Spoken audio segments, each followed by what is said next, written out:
नळातून पाणी आल्यावर मीटरमधून असं जाणार, इकडं मोटरमध्ये जाणार, मोटरमधून इथं जाणार असं, या मोटरमधून पाणी इकडे येणार असं.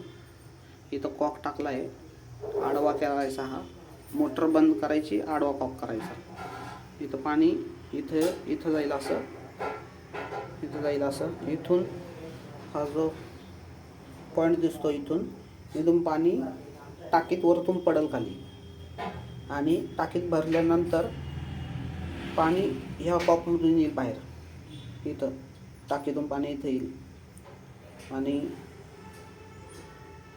टाकीतलं पाणी आल्यानंतर हा कॉक ऑन करायचा. हे इथून टाकीतलं पाणी वापरायला जाईल, इकडून इथं टी टाकलेलं आहे, इथून तिकडे जाईल. हेच पाणी पुढं कंटिन्यू या नळाला येईल. इथं नळ टाकला आहे, आणि जेव्हा टाकी पूर्ण भरल तेव्हा हा कॉक आडवा करायचा आहे. टाकीतलं पाणी रिटर्न महानगरपालिकेला जायला नको म्हणून हा कॉक आडवा करायचा, मोटर बंद करायची. आणि